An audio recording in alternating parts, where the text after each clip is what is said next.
Pero bakit kailangan mong ilihim sa akin ang tungkol sa inyo ni Mr. Gregory? Ni wala ka man lang nabanggit na magkakilala pala kayo?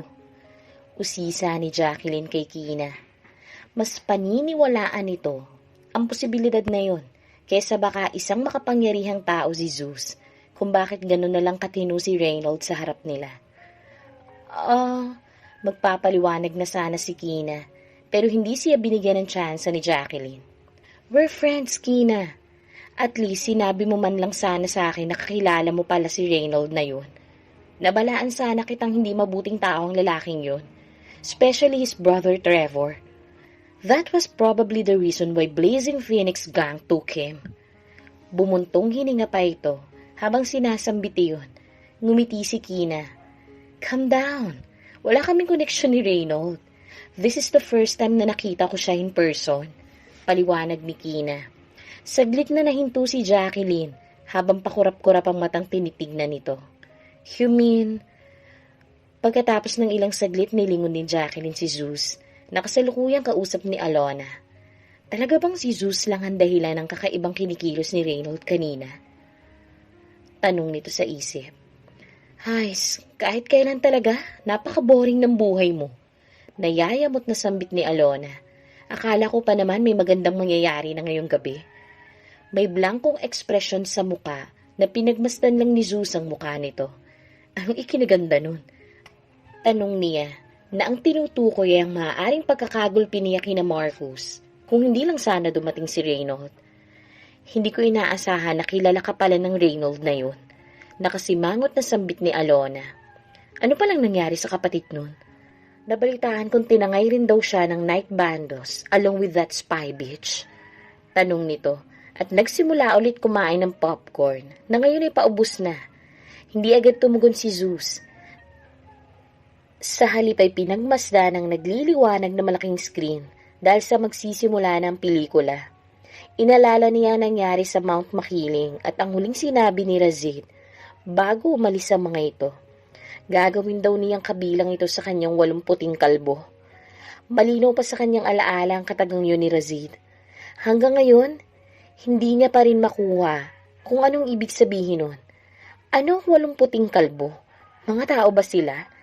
Kabilang ba sila sa organisasyong tinutukoy ng kanyang lolo? Anong pakay ng kliyenteng tinutukoy ni Razid kay Trevor?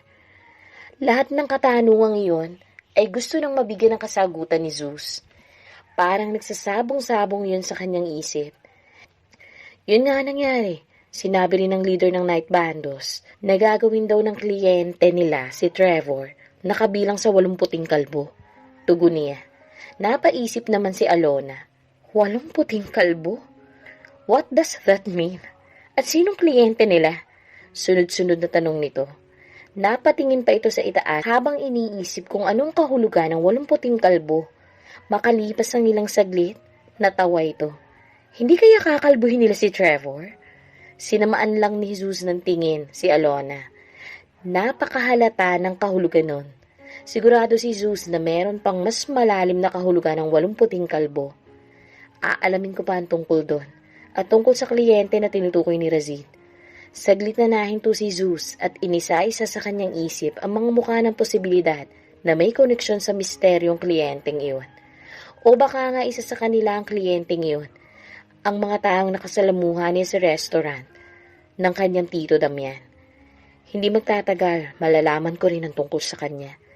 Napakunot noon na lang itong si Alona habang pinagmamasdan ng seryosong mukha ni Zeus. Sabay subo ng panghuling piraso ng popcorn. Pagkatapos ng halos 2 oras na pagninilay-nilay ni Zeus sa loob na nakakabagot na sinihang yon, sa wakas natapos na din ang pinanonood ni na Jacqueline. That was awesome! Sana may part 3 pa yun. Nakakatuwang sambit ni Kina. Tinugon lang iyon ni Kina ng marahang pagngiti pagkatapos ay pasimpleng tumingin kay Zeus na hanggang ngayon tila malalim pa rin ang iniisip. Hindi rin masyado nakapag-focus si Kina sa pinanonood nila ni Jacqueline. Halos buong oras niyang iniisip kung paano kakausapin si Zeus. Noon pa man may gusto na siyang itanong dito. Iniisip niyang baka ito na ang magandang pagkakataon upang kausapin niya ito. Lalapit na sana siya rito nang mauna nang lumapit dito si Jacqueline. Hey, bakit ang lalim ata ng iniisip mo? Tanong ni Jacqueline kay Zeus. Napabiro pa itong ginulat. Iniisip ko lang ang tungkol sa mga lesson na kailangan kong habulin. Baka bumagsak ako ngayong semester kapag hindi pa ako nakapag-aral. Pagsisinungaling ni Zeus. Tumangutango naman si Jacqueline. Kung ganun, bakit hindi mo subukang tumambay sa library tuwing weekend? I'm sure malaking tulong sa'yo yon, lalo na't kasing tahimik ng sementeryo ang library kapag linggo. Makakapag-concentrate ka talaga sa pag-aaral. Suhestyon nito. Ngumiti naman si Zeus. Salamat sa napakagandang ideyang yan. Pero ginagamit ko ang araw na yon sa pagpa-part-time job. Tugon niya. Siyempre, kasinungalingan lang ulit yun. Pero totoong okupado na ang schedule niya kapag linggo. Dahil kailangan niyang bumisita sa index at magsanay sa pamamalakad ng negosyo. Oh, ganun ba? Sambit ni Jacqueline. Nasa boses nito ang simpatsya. Pagkatapos ay gumuhit sa mukha nito ang pagtataka. Bakit kasi hindi mo gamitin ang husay mo sa pakikipaglaban upang kumita? I mean, marami namang tournaments na pwede kang masalihan. In that case, saglit ka lang nakikita ng pera, hindi ba? Tinugon lang yun ni Zeus ng simpleng ngiti. May ilan na nagpayo sa kanya ng ganon. It's fine, hindi mo kailangan sagutin yun. Agad na sambit ni Jacqueline. Pagkatapos ay matamis na ngumiti. Alam niyang isang low-key na tao si Zeus at malamang na naisip rin itong mas malaking kikitain kung sasali ito sa mga tournaments. Ang pagpa-part-time job nito ang isa sa nagpapaliwanag na si Zeus ay tipo ng tao na ayaw ipagyabang ang pabihirang husay nito sa martial arts. Pinagsalikop ni Jacqueline ang kanyang mga palad sa kanyang likuran. By the way, salamat nga pala ulit sa pagligtas mo sa akin ng isang araw. Mas lumawak pa ang ngiti nito. Just as I promise. Sinabi kong ililibre kita pagdating ng isang araw bilang pasasalamat. Plano ko sanang yayain ka ng tayong dalawa lang para mas maiparamdam ko ang sinseridad ng pagpapasalamat ko sa iyo. Since ikaw yung tipo ng lalaki na maraming pinagkakaabalahan sa buhay, naisip kong ngayon na lang natin gawin yun kasama sina Kina at Alona. What do you think? Hindi nagdalawang isip na tumangulang si Zeus. Pagkatapos ay nilingon si Kina. Tulad ng kanina, nahuli na naman niya ito na nakatingin sa kanya. At muli itong nag-iwas ng tingin. Nababasa niya sa mukha nito na parang gusto siya nitong makausap. Medyo nakaramdam ng pagkagalak si Zeus sa kanyang dibdib sa kung anumang paksa ang gusto ni Kina na pag-usapan nila. Nagtungo sila sa isang high-end Japanese restaurant. Nakalapit lang sa Avinova Mall. Kaya nilakad lang nila iyon. Kahit hindi man iyon kasing sikat ng Laurentier, sikat naman iyon sa mga mahilig sa Japanese style na putahe. Katulad na lamang ni Jacqueline. I'm sure na magugustuhan ninyo ang mga pagkain dito. Masayang sambit nito na siyang nasa unahan nila. Kasunuran lang nito si Alona na higit pang nasasabik kaysa kay Jacqueline. Higit na mas masarap talaga para kay Alona ang pagkain lalo na kapag libre. Nasa hulihan nila si Zeus, hindi nalalayo kay Kina. Pareha silang tahimik ng oras na yun. Nagpapakiramdaman at inaalam kung paano kakausapin ang isa't isa. Palihim na pinagmamasdan ni Zeus ang gilid na figura ni Kina. Napakabanayad nito maglakad. Ang laylayan ng suot nitong blue rose floral na mid-dress ay sumasabay sa bawat hakbang na ginagawa nito. Tila nagagawa niyong pabagalin ang takbo ng oras dahil sa nasasabayan niyon na maayos ni Zeus. Enjoying the view? Hindi na malaya ni Zeus ang biglang pagtabi sa kanya ni Alona. Tumikim siya upang bawin ang kanyang postura. Anong view? Napairap si Alona. Alam kong napapansin mong gusto ka niyang kausapin. Gusto mo rin naman siyang makausap. Ano pang hinihintay mo? Pabulong na pangungumbinsi nito pagkatapos ay humalikip-kip. Baka gusto mong ipagtulakan pa kita palapit sa kanya. O baka naman gusto mong siya ang hilahin ko palapit sa'yo. Sambit pa nito sa nanunudyo na tono. Hindi nag-abalang lingunin nito ni Zeus. Sa gilid ng kanyang paningin, nakita niyang aktong lalapitan nga nito si Kina kaya mabilis niyang hinaltak ito pabalik sa kanya. Anong gagawin mo? Seryoso niyang tanong. Well, obviously, ano pa nga ba sa tingin mo? Ang young master ng pinakamayamang pamilya ay isang torpe na kailangan ng gabay at tulong ko. Siya tong lalaki pero hinihintay pa atang yung babaeng maunong kumilos. Binitiwan ni Zeus ang kamay nito. Kahit papano, nakaramdam siya ng hiya sa sarili matapos marinig iyon mismo kay Alona. Nag-iisip lang ako kung ano sasabihin ko sa kanya. Pag-amin niya. Totoong wala siyang ideya kung ano nga ba ang mainam na salitang dapat gamitin kapag kinausap niya ito. Dapat ba niyang kumustahin ito? Alamin kung anong pakiramdam nito ngayon. Alamin kung anong mga paborito nito. Makipagkilala? Ikwento ang buhay niya? Muling napairap si Alona. That'll take forever. Hindi mo alam baka mamaya may ligaw na malaking bulalakaw at tumama sa ating daigdig na siyang dahilan ng pagguho nito. Pero hindi ka man lang nagkaroon ng tsansang masabi sa kanya ang mga gusto mong sabihin. Ni hindi mo man lang siya makausap. Wala bang nakapagsabi sa'yo na sa huli lagi ang pagsisisi? Paano kung hindi na dumating ang bukas? Pangangaral nito. Natigilan si Susan na rinig. Maliit na babae si Alona at wala pa sa wastong gulang. Pero minsan talaga, napapahanga siya nito dahil sa pag-unawa nito ng mga bagay-bagay. Ito ang ikinagusto niya sa pag-iisip na meron ito. Makalipas ang ilang saglit, napagdesisyon niyang nilapitan ng si Kina at kausapin. Humugot pa siya ng malalim na paghinga upang palakasin ang kanyang loob. Pero nang aktong gagawin na niya iyon, siya namang pagdating ng isang pamilyar na lalaki at diretsong lumapit kay Kina. Halos mabangga pa siya ng mga bodyguards nitong nakabuntot dito. Ang lalaking yun ay walang iba kundi si Darwin. Magandang gabi, Miss Alanis. Hindi ko inaasahang magtatagpo tayo rito. Magilaw nitong sambit. Mababatid sa itsura nito ang pagkagalak. Saan kayo pupunta? Tanong nito. Hindi agad nakatugon si Kina dahil sa pagkabigla. Kung saan man kami pupunta, hindi mo na kailangan pang malaman, Mr. Quinton. Agad na sabat ni Jacqueline na pumagitan pa sa kanila dahilan upang hindi maituloy ni Kina ang kanyang sasabihin. Katulad ni Kina, nabigla rin si Jacqueline sa biglang pagsulpot ni Darwin. Nairita siyempre. Mabilis na nakaramdam ng pagkauyam si Darwin nang makita si Jacqueline. This woman again. May gigil na sambit niya sa isip. Kung wala si Jacqueline sa tabi ni Kina, madali lang sana niya makukumbinsi si Kina. Iyon ang bagay na ikinaiinis niya kay Jacqueline. Pero hindi niya iyon ipinahalata at pinilit na lang ng umiti. Papaalis na dapat ito kanina kasama ng mga bodyguards nito.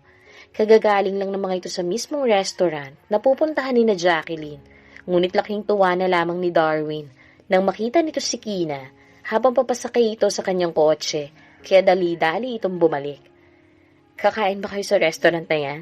Tama-tama, may nakapagsabi sa akin na masarap daw ang mga pagkain dyan. That's why I decided na subukang alamin kung totoo nga yun. Since nandito na rin naman kayo, bakit hindi na tayo magsabay-sabay? Pagsisinungaling nito. Mahahalata naman yun sa mukha nito kaya naisip ni Jacqueline na gusto lang nito sumabay sa kanila dahil kay Kina. Naubo naman agad ang isang bodyguard ni Darwin dahil sa sinabi nito. Kanina lang ay halos magwala si Darwin sa restaurant na yun dahil lahat na lang ng putahing inihahain ng waiter dito. Hindi nito nagustuhan. Nababad trip ito dahil hindi nito nagawang makumbinsing isama si Kina. Tapos ngayon, plano pala nitong bumalik doon. Talaga, Mr. Quinton? Tiningnan ni Jacqueline ang oras sa suot nitong relo. Pero mag-aalas 9 na ng gabi. Are you saying na ngayon ka palang nakapili na makakainan mo? Napakapihi ka naman pala ng young master ng Quinton family sa pagpili ng pagkain. Dagdag pa nito sa nang-aasar na tono. Siguro naman lulubayan na sila ni Darwin kapag napantanto nito na ayaw nila itong kasama at lalong wala rin silang intensyon na makipagkaibigan rito kung iyon man ang intensyon nito katulad ng sinabi ni Kina kanina. Hinawakin ni Kina si Jacqueline sa siko upang patigilan ito kahit na pagsamahin pa ang kapangyarihan ng kanilang pamilya. Hindi pa rin iyon maiikumpara sa kapangyarihan na meron ng pamilya Quinton. Paniguradong hindi lang sila mapapasama kapag ginalit nila ito kung hindi madadamay rin ang kanilang mga pamilya. Bukod pa roon, ayaw niyang mapasama si Jacqueline dahil lang sa kagustuhan nitong protektahan siya kay Darwin. It's fine. Hindi mo kailangang maging masuhit sa kanya. Mahinahong sambit kay Jacqueline. Tinignan niya si Darwin na ngayon ay mas lumawak pa ang ngiti. Sure, Mr. Quinton. Sumabay ka na sa amin. Wika niya habang may mabait na ngiti. Nagliwanag ang mukha ni Darwin dahil sa sinabi ni Kina. Ito na ang pagkakataon niya upang mas mapalapit dito at makilala ito ng husto. That's absolutely awesome. Dahil dyan, libre ko na ang pagkain natin. Natutuwang sambit nito. Dahil sa saya nito, ay lakas loob nitong hinawakan ang pulsuhan ng isang kamay ni Kina upang akayin papasok ng restaurant. Let's go? Kasabay ng pagkagulat sa ginawang ni Darwin, ay nailang din si Kina. Hindi niya nagustuhan ang ginawa nito. Ganun pa man, hinayaan na lang niya ito na isipin na okay lang siya at sumunod na lang. Ngunit bago pa man sila nakahakbang, muli siyang nagulat nang isang mapuwersang kamay pa ang humawak sa kabila niyang kamay. Dahilan upang pareha silang mahinto ni Darwin. Nantag na niya kung sino, nakita niya ang malamig na mukha ni Zeus. Habang diretsyong nakatingin kay Darwin, sumama ang ekspresyon ng mukha ni Darwin na makita si Zeus. Agad na nakilala nitong si Zeus, ang lalaking masamang tumitig sa kanya kanina sa kanilang classroom. You're the guy in our class with the surname Lawrence, right? Anong ginagawa mo rito? Medyo gulat nitong tanong. Habang magkasalubong ang mga kilay, hindi nito inaasahang makikita nito si Zeus roon. Kanina, sa pagtatanong-tanong, inalaman ni Darwin mula mismo kina Sasha na Zeus ang pangalan ni Zeus. Tinanong niya rin si Andre kung si Zeus ba ang tunay na Zeus Lawrence, pero sinagot iyon ni Andre ng hindi at nakakasiguro ito roon. Idagdag pa nitong peke ang ginamit na pangalan ng tunay na Zeus Lawrence. Iyon ang puntong bago pumunta sina Andre sa klinik. Kaya kung tutuusin, parang nasabi na rin ito ng totoo at hindi masasabing nalinlang lang nito si Darwin. Siyempre, pinagkakatiwalaan ni Darwin si Andre dahil makabuluhan nga naman ang sinabi nito. Isa pa, ilang buwan nang tapos ang poverty training ng tunay na Zeus Lawrence at kasalukuyan ang nasa ikalimang pagsasanay. Iyon ang alam nila, ang swerte naman ng lalaking to at kapangalan ng young master ng pamilya Lawrence. Naisip nito, mukhang kumpletong kabaliktaran ng lalaking kaharap nito ngayon, ang tunay na Zeus Lawrence.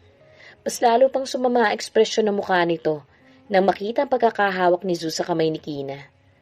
What the fuck are you doing? Let go of her, sigaw nito. Hindi kumilos si Zeus. Sa halip ay matalim lang niyang tinitigan si Darwin. Ikaw tong bumitaw sa pagkakahawak mo sa kanya. Utos niya. Kaakibat ng malamig niyang ekspresyon sa muka ay ang malamig niyang boses.